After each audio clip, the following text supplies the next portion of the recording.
Okay, this is my first time doing this, so bear with me. This is for you guys on Coin Talker asking how to shoot an ancient coin and be able to select the background or actually take the background away and add in your own, an easier way without taking hours to do it. I'm in Photoshop CC 2014. The method I'm going to show you is pretty much the same as you would any other version of Photoshop or even Photoshop Elements. What I've done is with this image here, I shot a $half. I used it because you can see around the reeded edge here that I want to retain that detail. So it's not perfectly round. If I was to make it perfectly round, I'd either have to get rid of the reeded edge or I'd have to include some of the blue in the reeded edge here. The blue background is actually created by a LCD screen on a Samsung tablet that I set as my background. I turned the screen completely white.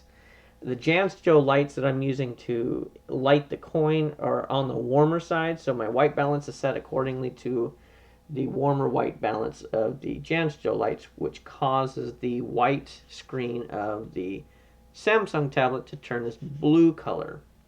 It's perfectly fine, which is actually better because had it been a more of a gray color, we might have run into issues with trying to select it away from our coin.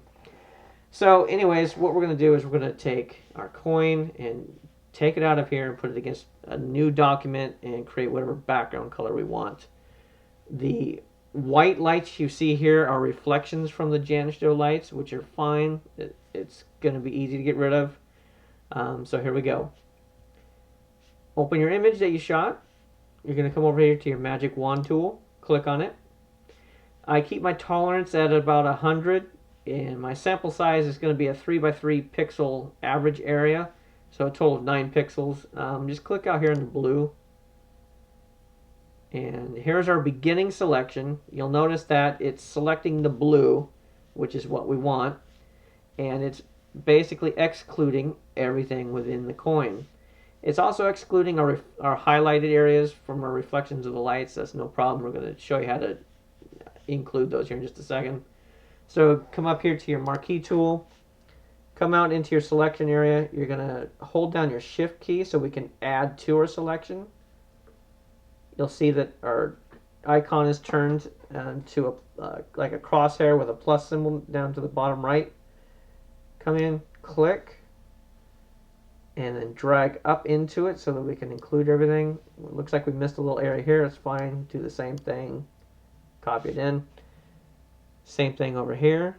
Come over here, select up, and it looks like we got everything. Same thing here. Okay, so now all of our background is selected. We don't want to do anything with the background. We want to do with the coin. So let's change our selection from the background to the coin. Simple. Just go to select, inverse, and now our coin is selected. Now we can copy it and paste it into a new document, but the edges of the coin are going to be really sharp, and if you zoom in, they're going to be kind of on the rough side. So I usually will feather them a little bit by going to my select menu, come down to modify, feather.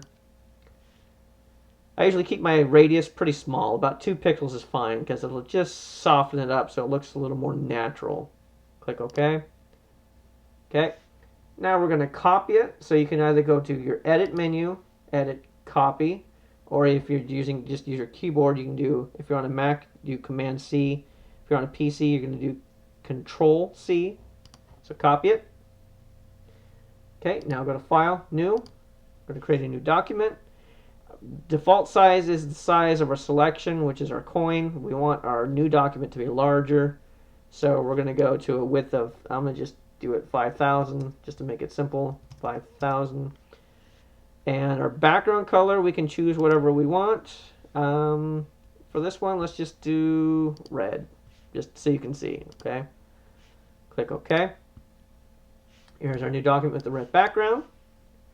You can do edit, paste, or Commands V or Controls V, depending on which system you're on. It's paste. And there's our coin, set against a red background. Over here, you can change your background color. I usually set mine to black. Right now I've got it, my foreground is white, background is, or foreground is green, background is white. I'm going to set it back to the default colors, set my background to black, and actually let's switch it back up, foreground black. Edit, fill, foreground color, okay. That changes it to black. We undo that, we can go back to red. I'm going to show you, this is a high resolution image, and I'm going to show you the detail that's still in the coin from our copying and pasting. We're now into a 100% zoom of the image. Scrolling out here. See how well it retains the detail of that rated edge? It's not bad for, 30 seconds of clicking. And that's it. You can do this for pretty much anything you do. The key here is just your background, which is a light source rather than something that's going to reflect light, so we're not dealing with shadows. We have a nice crisp background with a nice crisp edge. And because the brightness of the LCD screen behind it is not really powerful, we're not getting much of, if any, light bleed coming in onto the edges, which I know some of you were concerned about. Super Dave had shown, I think, one image, or somebody's shown an image on there with some light bleed or color bleed from the background. But if you raise it up on the pedestal about an inch, which is what I did with the black rubber stopper, you're not going to have any of those light bleed issues, and the background will be pretty smooth and soft and makes it easy to remove. That's it. I hope you guys hope you find this helpful.